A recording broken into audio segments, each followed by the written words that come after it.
go down Moses way down in Egypt land. Tell old Pharaoh to let my people go.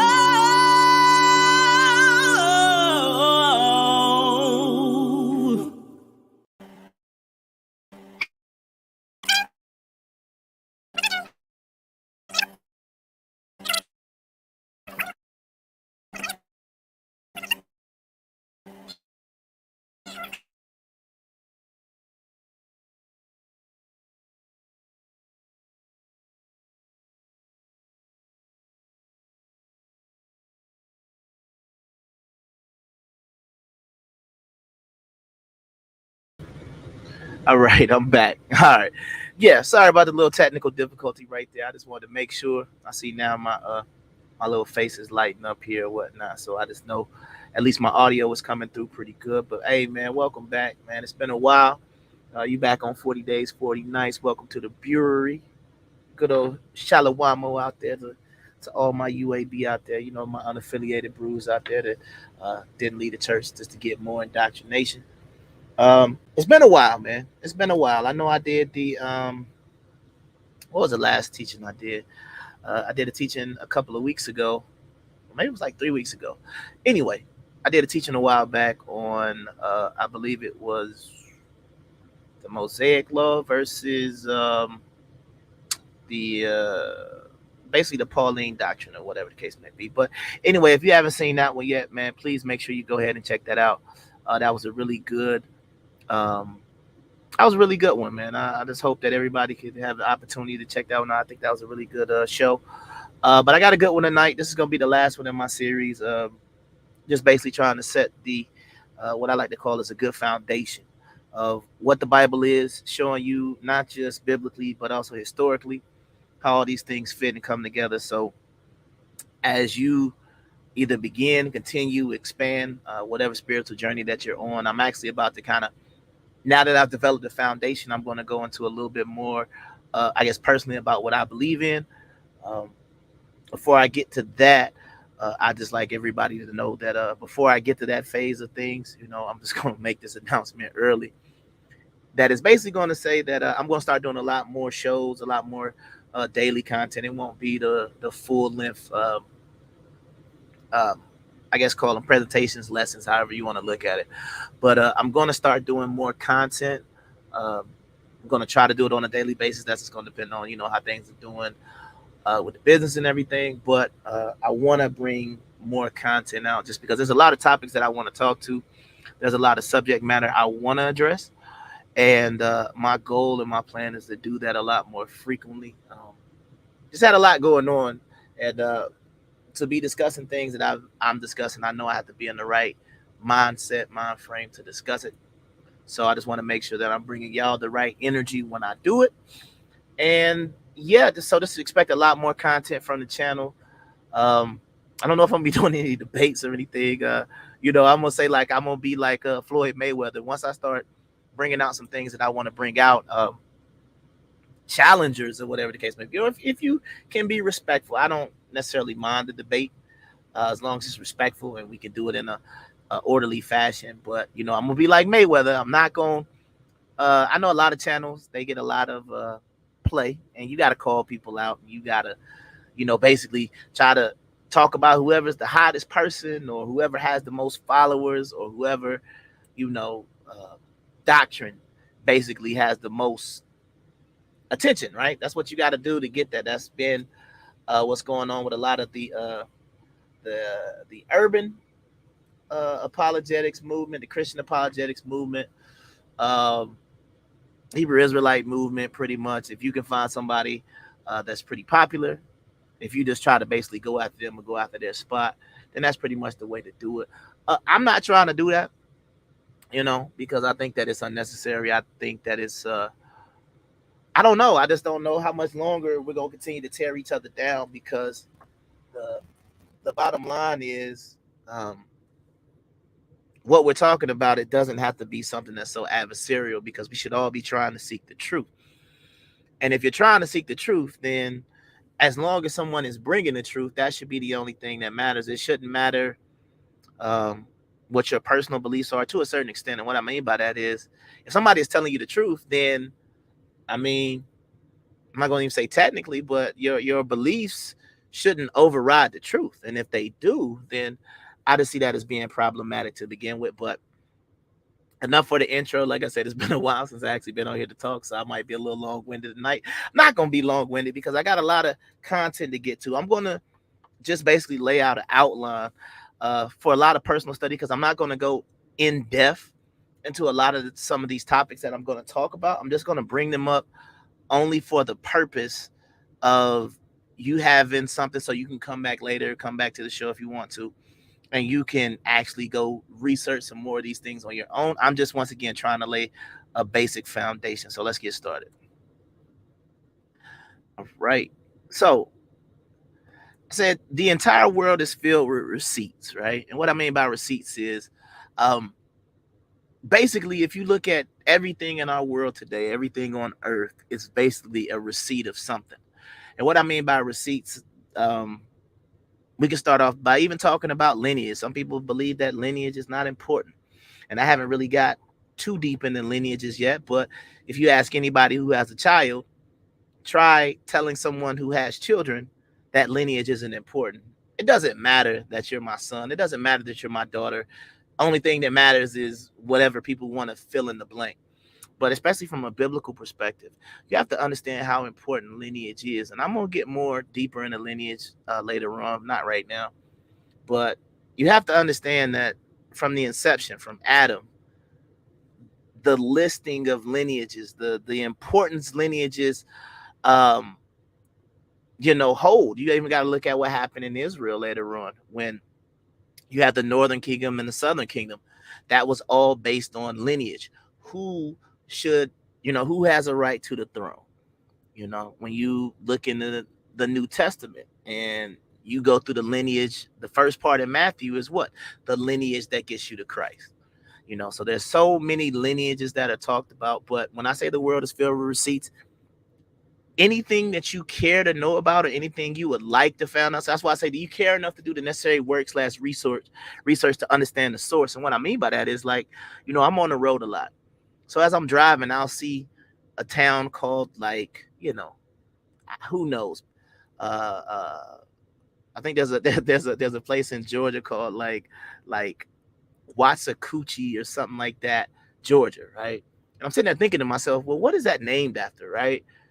And then when you start to research the names of these places, the origins of these places, a lot of times they hide, or they don't do a good job of hiding their origin. But that's what I would challenge you to do. If you live in, no matter what city, no matter what town, no matter what area, discuss the county, the city, and the state where you live. And I guarantee you'll learn something that you didn't know before. And you have to ask yourself, if it says, like, for example, a lot of times in America, it'll be named after a Native American group. And you say, well, where are they if they don't exist now? And if there's a town there that has a name and there aren't any representatives of the town there, it's just something to think about. So even as we start getting into this ancient world, you have to just stop and think why things are. And that's the reason why I'm saying everything has a receipt. I don't care if people want to talk about evolution. I don't care if people want to talk about extraterrestrials. If people want to talk about the ancient Levant, Sumer, Babylon, the Assyrians, the question that you have to always ask yourself is why? Why are they called themselves that? Why is it called why was it called ancient Sumer, and who lived there? Why was it called Babylon? Why was it called ancient Egypt or ancient Kemet? Why do all these names exist? But the bottom line is, if you're willing to do the research on just a lot of these different things, period, I think it'll be a very eye-opening experience for you. So that's just what I'm saying when I say the world is filled with receipts. Let's keep going. Personal study questions. What is the term saint? originate and how is it used? And the second question is, when did political influence become a part of God's plan? Now, that's something I'm going to discuss in a later lesson that I plan on doing because, spoiler alert, I got to talk about Paul. And I'm not going to front. I take some issues with Paul, and I'll get into that later. But you have to understand that a lot of things that we practice, or a lot of the sayings, or a lot of things that so-called Christians do, it's not based on anything that Jesus himself said. In my opinion, Jesus wanted, because bottom line is, if he would have wanted it that way, I mean, Jesus doesn't seem like he was a timid person. He seemed like somebody who spoke his mind. So when you start to realize that the New Testament um, is 4 Gospels of Christ, and Paul, I believe, has 15 epistles, um, that's going to be problematic for me, because if you're going to base the religion based off of the guy who only has 4 Gospels versus the person who has the majority of the New Testament, and based off of his doctrines that directly conflict with the Bible and what Christ said out his own mouth. But we're going to get to that, because some of that's going to be involved tonight. But once again, you need to ask yourself about politics. I know, especially in America, because a lot of times America likes, especially the conservative right, they love talking about religious freedoms. And I always say it's religious freedoms if you're a Christian. If you're anybody but a Christian, they don't really feel the same way about Muslims practicing Islam, which is a whole nother conversation to have as well. When I get, and I'm gonna try to see if I can get an imam on to talk about the similarities between more or less Judaism and Islam, and basically what God do they follow, what characters are in their different religions. But once again, a lot of content going to be coming your way soon. So let's keep going. Once again, I'm gonna be using some different sources tonight that I might share my screen on, just so I can keep everything concise. But same ones as normal: Amplified Bible, 54 Complete Apocrypha, the Tanakh, the Antiquities of the Jews by Flavius Josephus, and the BlueLetterBible.org if you want to follow along. Let's get into it. We can't discuss Christianity and we can't discuss the Catholic Church without first talking about historical Jesus. And what I mean by historical Jesus is, people need to understand that historical Jesus is a real person. So when people say that, you worship a fictional character, you worship somebody who is not real, there's actually like it says, ancient evidence, right, that historical Jesus actually existed. Now, the things that he did, those things are left up to debate. The resurrection and all those other things. Not here to talk about that. But what I'm saying is, Jesus, or as he probably would have been known back then, he would have been known as Yeshua ben Yusuf, just at the basic Hebrew, just meaning Yeshua, son of Joseph, or Yusuf, which was Joseph, right? Then these are going to be 4 historical references that are non-Christian, right? They're non-Christian, non-biblical references to historical Jesus, okay? So first of all, I want to talk about, and these I'm going to go a little bit more into detail because I put them up there, but other ones you can research on your own. But let's get into historical Jesus. First, let's talk about, I believe that's Tacitus. And Tacitus was basically, he was reporting on Emperor Nero's decision to blame the Christians for the fire that destroyed Rome in AD 64. And it says that Nero fastened the guilt on a class hated for their abomination called Christians by the populace. Christus, from whom the name had its origin, suffered the extreme penalty during the reign of Tiberius at the hands of Pontius Pilate. And a most mischievous superstition, just checked for the moment, again broke out not only in Judea, the first source of the evil, but even in Rome. So once again, the reason why I'm using these sources is because I think it gives it more historical validation if you have non-Christians, especially non-Jews, non-Christians, who are saying this man named, in this case, Christus, actually existed. And it said that he suffered the extreme penalty under Pontius Pilate, which once again would line up to what was said in the gospel. Okay. Um, Here's evidence from Pliny the Younger. Okay. And this is the letter, one of the letters from Pliny the Younger to Emperor Trajan. And it says Pliny was the Roman governor of Bithynia and Asia Minor. And in one of his letters dated around AD 112, he asked Trajan's advice about the appropriate way to conduct legal proceedings against Christians. And then it says they were in the habit of meeting on a certain fixed day before it was light. When they sang in alternate verses a hymn to Christ as to a God, and bound themselves by a solemn oath not to any wicked deeds, but never to commit any fraud, theft, or adultery, never to falsify their word, nor deny a trust when they should be called upon to deliver it up, after which it was their custom to separate and then reassemble to partake of food, but food of an ordinary and innocent kind, excuse me. So once again, we have Pliny the Younger basically saying, and this is 112 AD, basically saying that these are some of the um, traditions that the Christians are practicing at that time. So it basically tells you about some of the early practices, about what they won't do. And then it also refers to a hymn to Christ as to a God, basically saying that they sing hymns to him as apparently it was something to do back in the day to gods. Okay, so then let's go. I don't like to talk about Josephus because I still feel like the part that was placed in his book was added. It doesn't really it seems like it was added later on. It doesn't really fit some of the other things he did. So, and there's also some controversy about whether or not he wrote it. So I'm just going to skip to the Babylonian Talmud, and it says that or the Talmud, I don't know why I say Talmud, but it's a Talmud, whatever. And they say this was allegedly between the years of AD 70 to 500. And this is a reference to Jesus. It says, on the eve of the Passover, Yeshua was hanged. For 40 days before the execution took place, a herald cried, he is going forth to be stoned because he has practiced sorcery and enticed Israel to apostasy.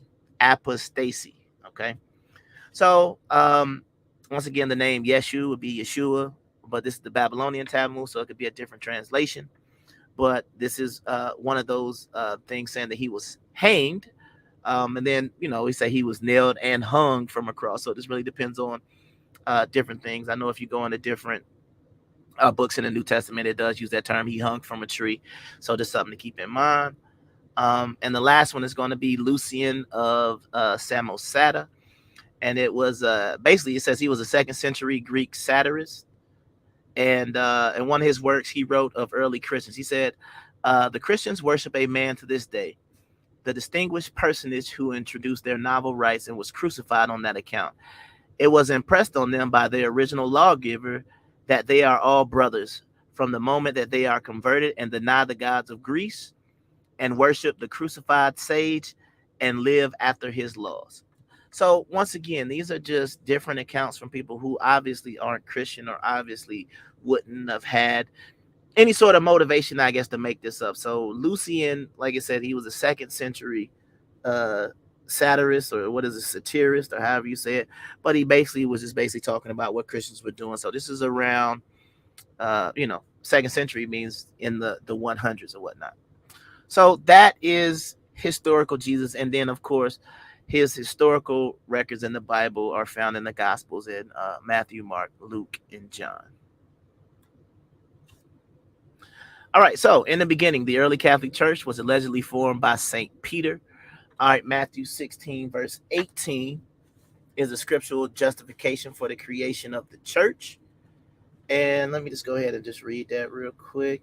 So if you turn in your Bibles to Matthew 16 and 18, it was a pretty simple passage, but it basically says, and I say to you that you are Peter, and on this rock I will build my church, and the gates of Hades or death will not overpower it by preventing the resurrection of Christ.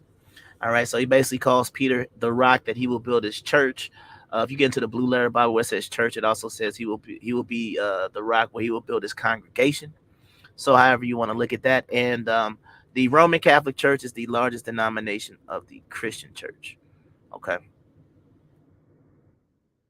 right. I just want to go into the etymology of Peter real quick because Simon was his original name, which comes from the Hebrew name Simeon, and that's the Simon. I think his real name was Simeon. They say Simon, but you have to realize these names were more or less changed because it comes in Greek.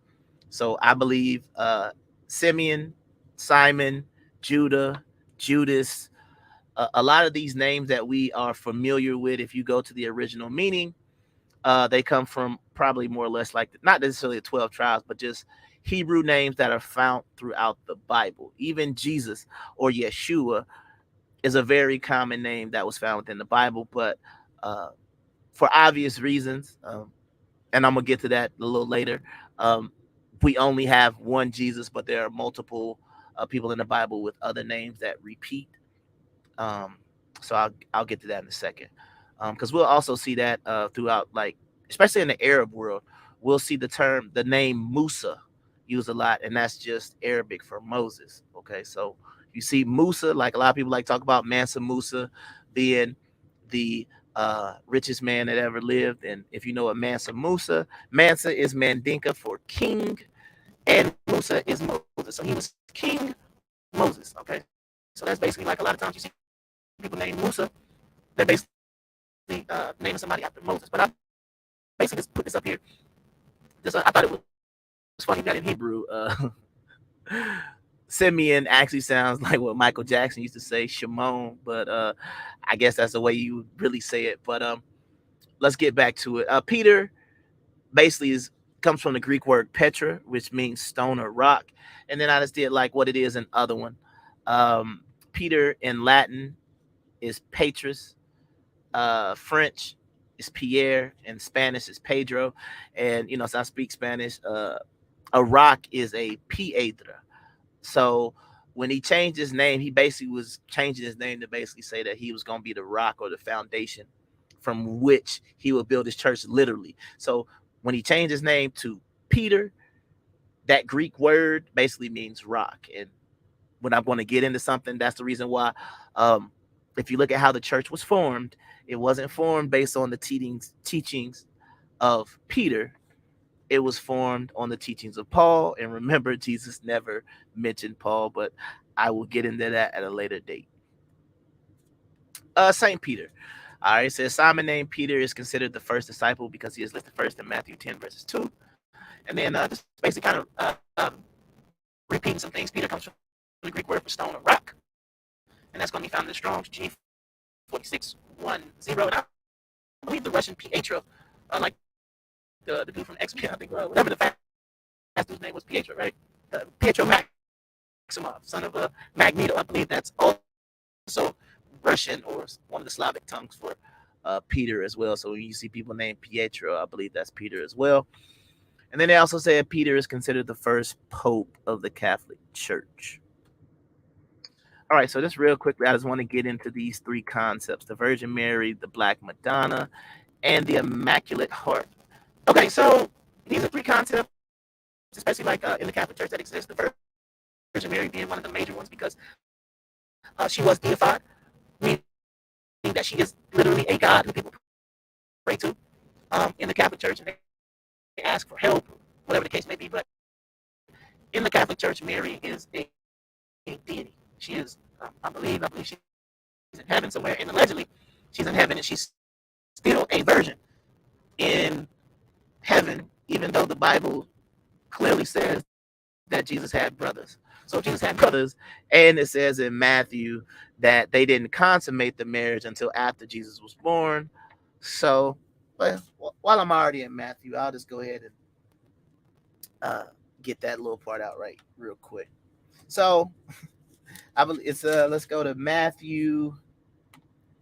Let's go to Matthew 1, verse 24 and 25. It says, "Then Joseph awoke from his sleep and did as the angel of the Lord had commanded him, and he took Mary as his wife." Now, in the Amplified Bible, normally when we heard that term "took," and I said that before, "took" normally means to have sex with, but at this time it only means uh, to take to his house, because in verse 25, but he kept her a virgin until she had given birth to a son, her firstborn child, and he named him Yeshua, or Jesus, the Lord is salvation. Okay. So the Virgin Mary concept is off to begin with, because it doesn't even fit scripture.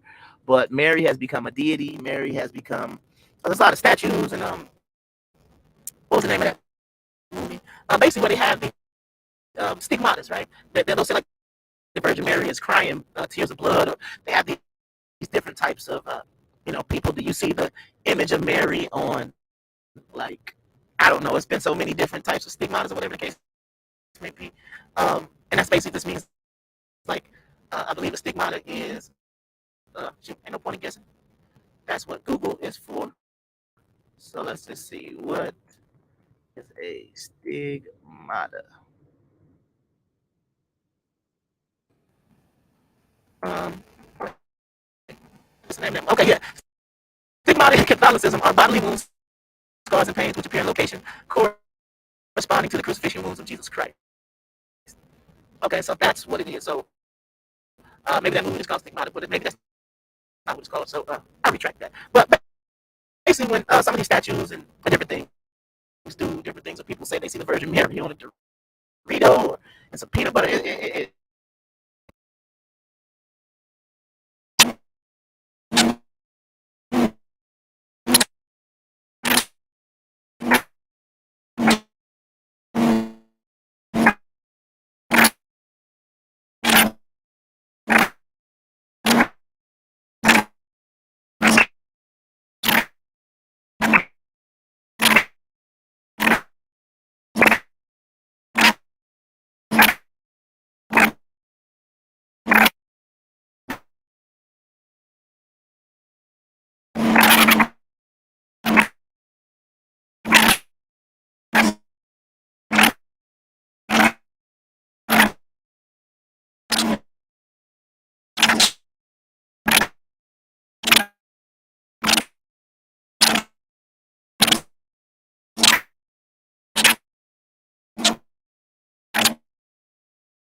All right, so now you should be able to hear me again. All right, sorry about that. I don't know what happened. I guess when I went out there for a little bit, but I apologize for the technical difficulties. But let me get back.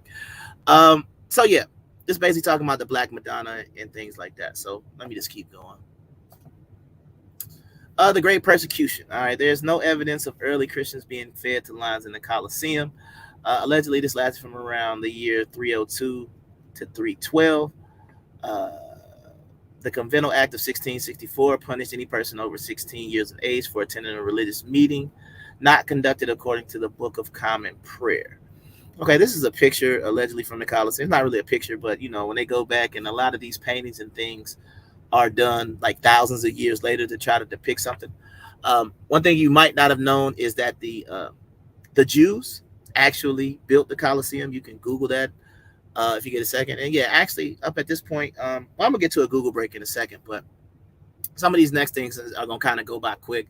So just something to Google: who built the Colosseum, and it was built by uh, basically Jews that had just been conquered in the retaking of Jerusalem. So let's keep going. Constantine. A lot of times, Constantine gets a lot of credit for bringing Christianity to Rome. He there are some misconceptions. Constantine did not make Christianity the official religion of Rome. All he did was basically it was no longer illegal to practice Christianity.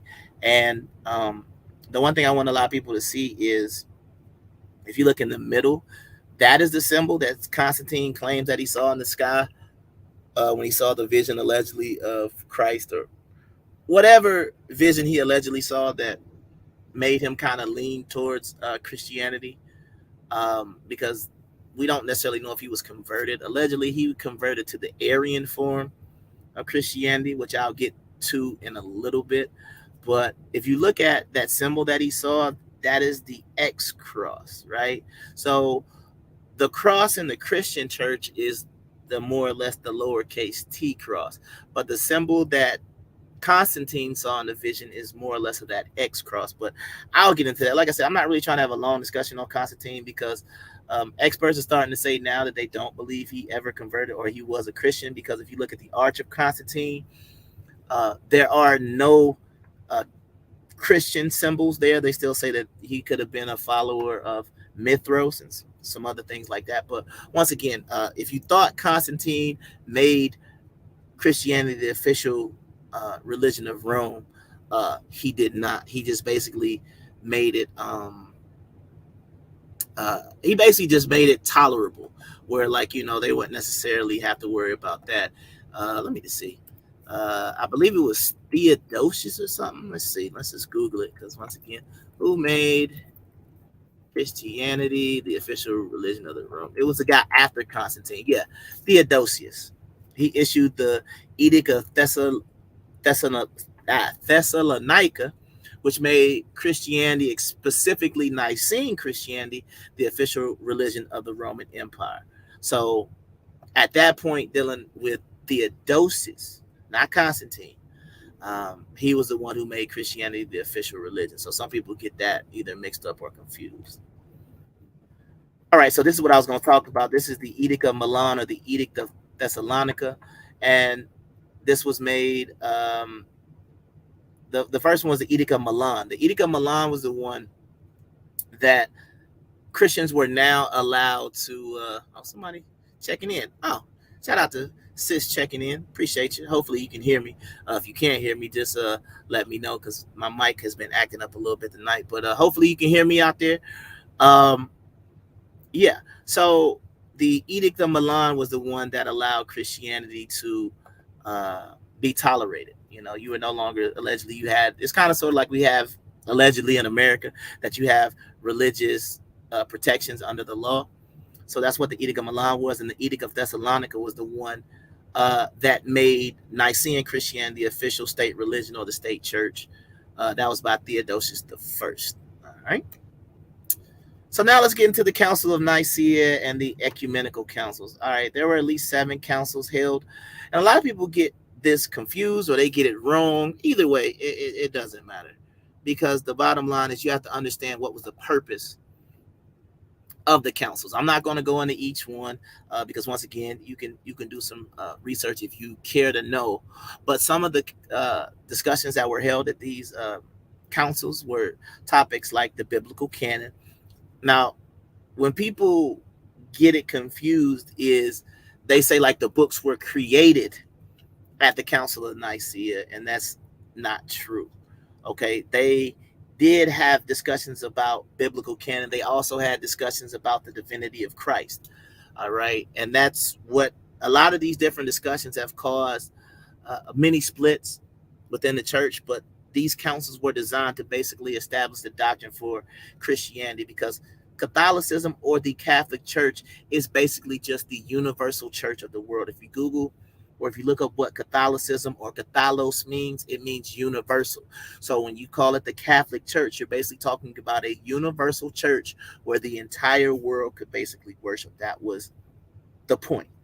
Okay, and then the last one is going to be heresy and alternate doctrines. I'll get into a little bit of that in a second, just because I got to talk about some different things. But once again, I'm not going to go that deep into some of these topics, because once again, each topic is basically a video on its own. But I don't. There are plenty of people on YouTube that can talk to you about each one of those councils. I don't really want to get into all of that. But if you want to find out more information, by all means, you can. All right, so the 14 holy helpers, right? So this is another one of those things that if you've been watching my show, I always say that these this is where man always comes into play and always messes it up, right? Because if you look at these 14 holy helpers, basically they're just saints that are venerated by the Catholic Church. That's Erasmus, Saint Eustace, Saint Pantaleon, Saint Denis of Paris, Saint Christopher, Saint Barbara, Saint Blas. This is a couple. I'm not gonna go through all of them, but basically these are just saints that the church decided to, make saints and achieving sainthood. Basically, like who I don't know. Even the number to me is wrong, because if you look biblically, 12 seems to be that good. 12 tribes of Israel. You understand what I'm saying? 12 disciples. Those different, like you look at these different numbers that exist, it's like 14. Like you didn't even really use one of the divine numbers that exist in the Bible, 12, 7 to 43, different things like that. Like I don't know where you got 14 from, but it's all good. But once again, this is something that you can research on your own of who the 14 holy helpers were. If you kind of look at this picture, it's kind of off that, they're all lined up next to Christ, whoever, I guess it's supposed to be Christ. And if you look at the other one, it looks like a child and some other children lining up to do something with an old man. So I don't know. It ain't looking too good, but let's keep going. Arianism. Okay.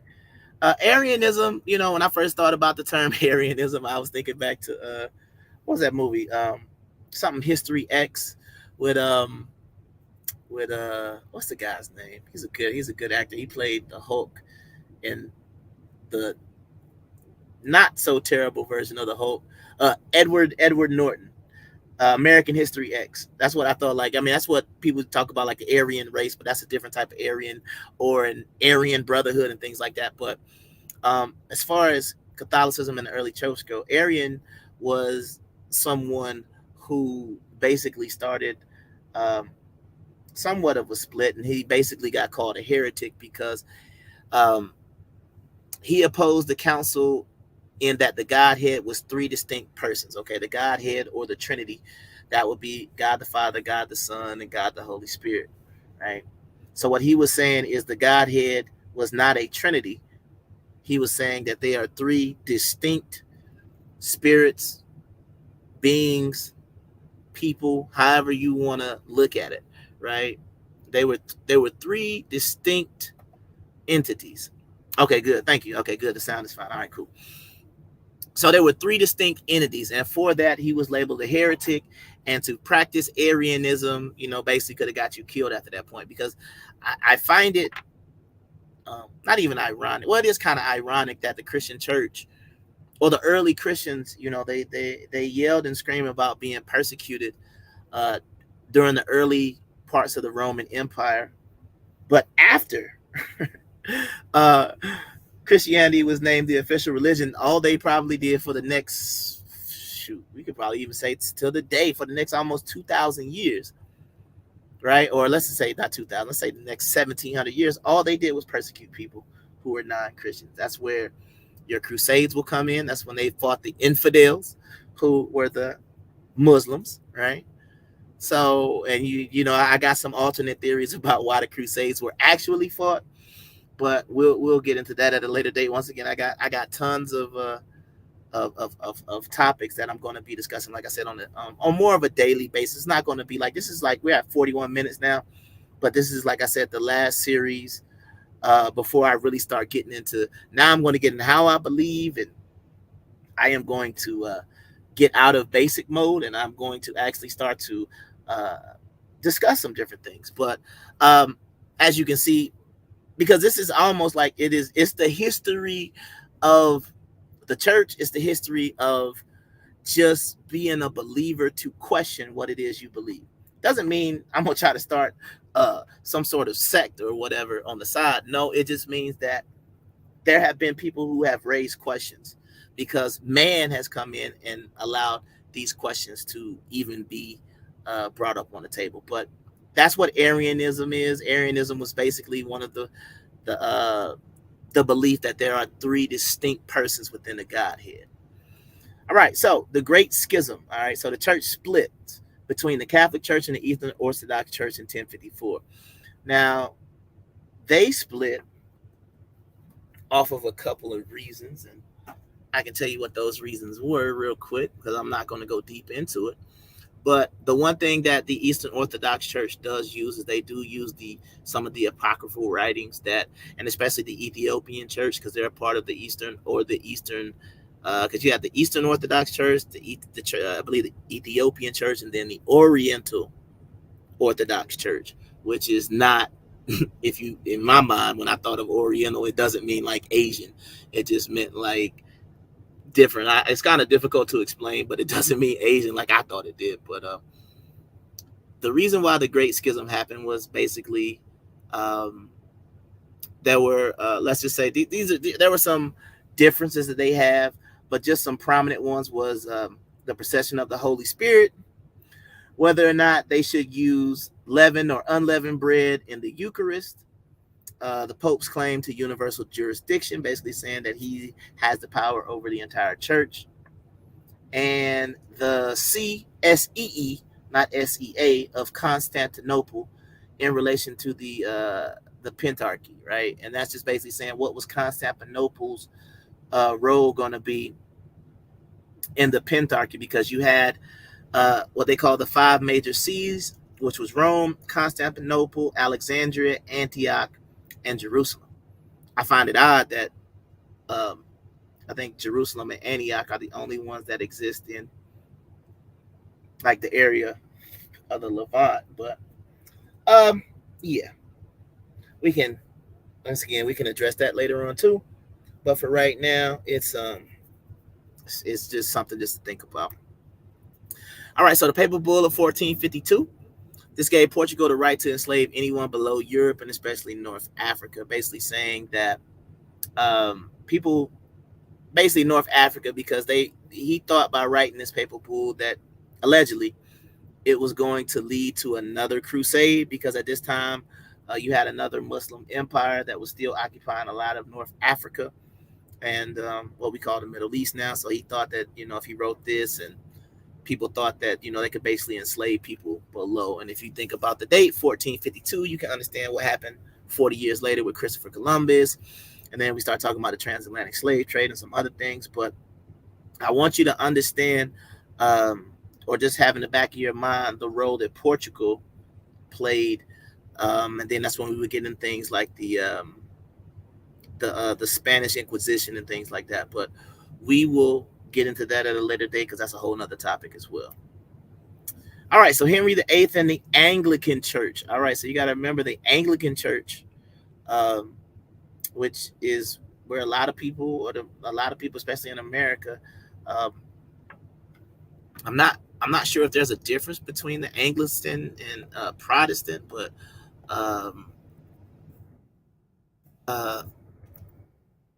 it's just a situation where you got to understand, like, a lot of these different segments came out, right? So this is the Anglican Church. So this is the Church of England, right? So this isn't the same thing as the Protestant, but you got to remember Henry VIII wanted to divorce his wife. the Catholic Church would not grant his divorce. So he basically said, well, you know what? I'll create my own church. We got the Church of England now. He created, he created his own like structure, appointed somebody over it, and that's where the Anglican Church comes from. All right, Martin Luther. This is where the Protestant Reformation. So the majority of people in America, I know when I was in the military, we had Protestant service. All right, so this is where Lutheranism comes in, and this is where the Protestant church is. So if you want to know more about Martin Luther, more than likely to check him out. And then once you get to America, you can start talking about the Calvinist movement, or John Calvin, or Jean Calvin, as he was known because he was French, and the Puritan movement. Think about the Puritans in America. Basically, they had more or less what I would consider a very extreme doctrine that they wanted to practice. So if you want to go back and look at the Puritan movement, but all of these movements, like the Salem witch trials and a lot of things like that, I don't know if some of you, I know I've seen it. I think me and my sister watched it. But the Scarlet Letter, those were Puritans. Okay, so the Puritan movements were very extreme. All right, but once again, all of these, from Martin Luther to Calvin to Henry VIII to, even King James, and the Bible that he put together around in the 1600s. All of these things form what is today modern day Christianity. Right, so that's just once again the Puritan. So you can Google the Puritan movement, the Puritan reform, a lot of different things like that. All right, so they'll do a quick little Google break as I finish up, because I got a couple of things that I got to finish on the other side, but I promise you I won't keep you too much longer. But let's go ahead and take a little quick Google break. I'm going to grab me some water. I'll be right back. Okay! Let's go. Okay! Let's go. Okay! Let's go. Let's go. All right, so let's go ahead and finish this on up. So in the Catholic religion, they have what's called the seven sacraments and things like that. And, you can kind of look at some of them and kind of know what they are. But the seven sacraments are basically pretty simple.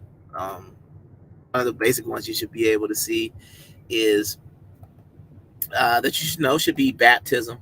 All right. So that's baptism right there with a little baby, or some people call it christening.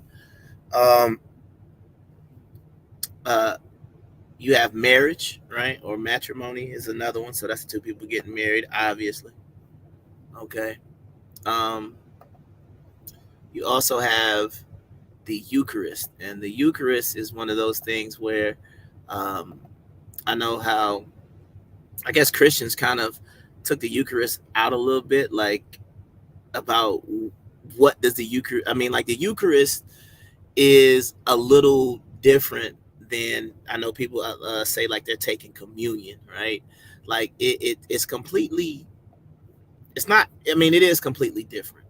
That's the one part we have to understand. Like, it's not the same thing, because the way they view the Eucharist and the way some people view communion, like, I believe especially when people talk about going to church, when people view communion at church, right, I don't really believe that they're viewing it like it is an actual, like, transformation of the bread and wine. Actually mean it. Like, so let's just talk about it. It says the sacrament of Eucharist is the only sacrament of initiation that Catholics celebrate again and again. And it's basically talking about Mass, and it's basically just saying that they believe that they are, if I'm not mistaken, they actually believe that they are actually consuming the body and blood when they do it. Like, it's not just it's not just an outward showing. It's actually like what it means. The other sacraments are, like I said, marriage, baptism, confirmation, penance and reconciliation, anointing of the sick, and the holy orders. So if you look at the confessional, once again, there's nothing in the Bible that ever talks about confession of sins. It never talks about forgiveness of sin, having to say a Hail Mary and things like that. But once again, this is where man comes in and kind of jack things up. So, um, yeah, I'm not going to spend too much time on that, but you need to know where these things originate from. So, ad orientem, right? Because I was having a conversation the other day. I didn't even realize this was something, but allegedly, um, ad orientem, you're supposed to pray. When you pray, you're supposed to pray towards Jerusalem. And allegedly, in some Catholic households, that's the reason why, if you see that cross in the middle, it's supposed to be on the eastern wall of the house. So that way, when you pray towards that cross, you're supposed to be praying towards um, Jerusalem. Now, that's something that I mean, it's new to me, but it seems to me that seems very much like it's taken from the Muslim faith. But allegedly, this is something that you're supposed to pray towards Jerusalem. All right, so the inverted cross and alternate crucifixion. So basically, I just wanted to show you this, the inverted cross, and it fits up when they said that Jesus was hung or whatever the case may be. Some people have shown the X version of that's how he was actually hung. He wasn't hung on the cross that is used in most Christian symbols. Just wanted to put that up there real quick. Forgiveness of sin. Um, Confession to a priest is one of the tenets of the Catholic Church, and you say Hail Mary or Our Fathers to basically, I guess, purify you or to basically give you forgiveness. Heaven, hell, and purgatory. All right, so purgatory is a concept that exists, basically saying there's an in between place that people have a chance to go to. The concepts of heaven and hell are way too deeper, but I just need to know that the concept of purgatory being this in between place, or some people say that's where like aborted babies go or something like that. I don't know too much about it, so I'm not trying to make it sound like I'm an expert. I just want you to know that the concepts of heaven, hell, and purgatory, or just even the concepts of heaven and hell, are a Christian or more or less you can even say a New Testament thing, because when you want to talk about heaven, hell, and purgatory as far as the Old Testament is concerned, there are concepts, but you have to really get into the wording of the Hebrew, like where it says like hell, or it's called like Sheol. So if you look at the Hebrew word Sheol, um, it will give a more description of what these things are, but they became more defined, I guess, in the Catholic or in the Christian church. All right. Another thing where I always talk about man getting in the way, but this is the Catholic, the Catholic, I can't even say it, but it's that, right, of the Catholic Church. And this is basically just the doctrine of what you're supposed to be practicing, how you're supposed to do things, depending on, who's in, whoever the Pope is or whatnot. But it's just something that you're supposed to follow. Not the Bible, another book created by man to basically, in my opinion, take you further away from God. But I'm not here to beat up on Catholics. I'm just explaining, like, if you're a Catholic and you didn't know, like, this, I mean, like, the question you have to answer yourself is, if you have the Bible, and a lot of people say the Bible is the inspired word of God, if that's what you believe, then what do you need another book for? Especially a book that's going to establish your doctrine. Shouldn't the Bible be the base of what you're believing? But once again, I'll keep going. All right, so what now? What's next? Like I said, I got a lot of content that I want to get to, a lot of different things that I want to do with my channel and with my platform as I try to grow it. If you haven't, you need to make sure you're sending people to the channel just to challenge themselves. Make sure you're sharing it. Make sure you hit the like button. Because I do have some things that I do believe that I could shed some light on. Not saying that there aren't other people who saying it, because I do listen to other people, and sometimes I do get some either information, inspiration, however you want to look at it, for some of the topics and things that I'm doing. But I'm trying to bring something a little different, to this whole spiritual journey that a lot of people are on. A lot of people like to argue, debate, and a lot of times, sometimes even kill over. But I'm not trying to take it to that level. Only thing that I'm trying to do is show you because unlike a lot of people, I mean, now that we're pretty much at the end, in the so-called Black Hebrew Israelite community, there are certain doctrines and there are certain um, just things that are being said, and a lot of these people being labeled as hate groups. I could say some of it is deserving, some of it is not. But depending on which group, if you ask me personally about, I can give you my opinion on each individual group, because each individual group should be weighted in its own merit. But there are just so many bad doctrines out there, and a lot of people do these. And it's the same thing within Christianity, right? Because what I want to explore, and it's just basically it's not even a hypothetical, it's more of a theological question, right? And the question is, if when you die, there's nothing else. There's nothing else. There is no heaven. There is no hell. Um, there is no paradise. There is no kingdom on earth. There is nothing. You die and that's it, right? Would you still believe?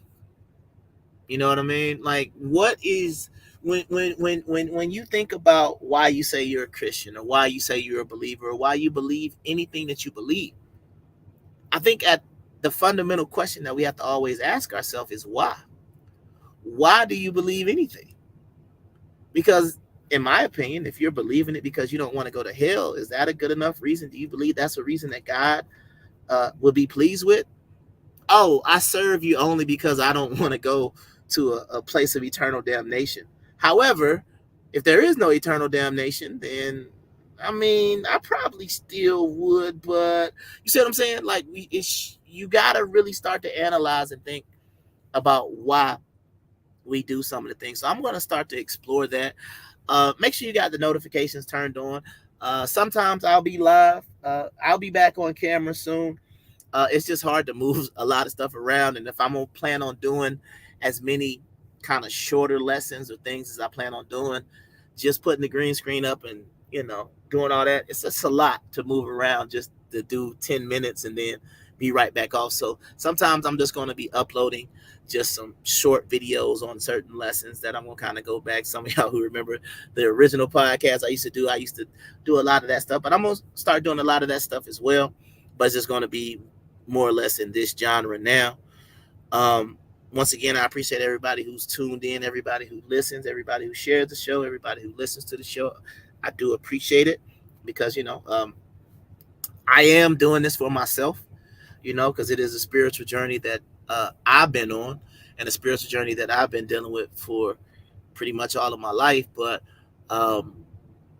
now I would like to share some of my thoughts and ideas with people, or whatever the case may be. But this is just me basically putting a lot of my thoughts and a lot of the things that I'm finding out or I find interesting, just basically putting it into the as some people, I'm putting it into the universe, into a mode where you can actually see and listen to some of the things that I'm discovering. Because as I start to go through a lot of these different things, some people ain't going, I mean, obviously nobody's gonna like everything that people say, but there are just some glaring errors that I have to point out.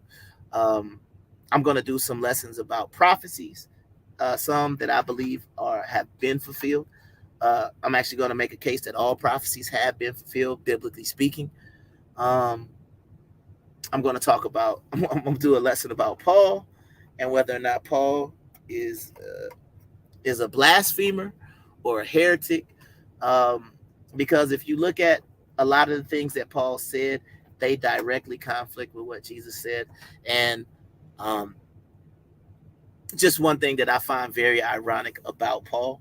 Number one, Paul, he started out persecuting Christians, and then very shortly after persecuting Christians, he basically finds God. But if Jesus had the foresight that he did, and if you even look at some of the old prophets of the Old Testament, then sometimes, even by name, I just say Jesus never mentioned Paul. And even when, after Judas Iscariot was replaced by Matthias, why wasn't he replaced by Paul?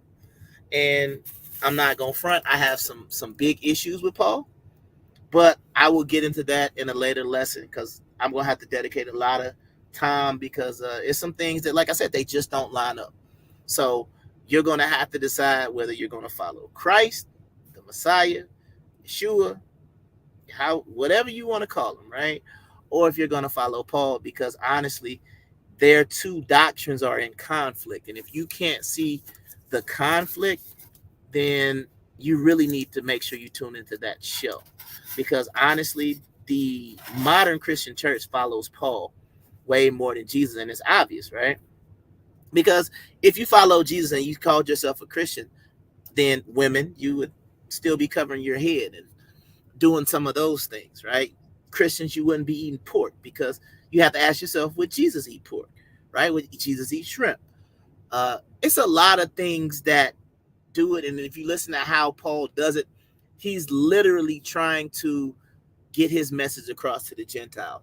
And he's trying to change and cater his message to a certain group of people. And if you even look in the book of Acts, he had conflict with the disciples, right? The people who actually followed Jesus. Because you got to remember, Paul did not actually walk with Jesus like the disciples did. And if you know, once again, I'll get in there. I ain't going to give you all my nuggets. You're going to have to tune in and watch that one. But when I get into Paul, yeah, you know, that's going to be, I think, some eye-opening things, because they can't both exist at the same time. And if you want to be honest about what Jesus said and what Paul said, then you should know that they're not saying the same thing. So just something that, you know, I just want to say, unless, you know, you're in a church where... Don't ask. I said don't ask. I said don't ask. No questions.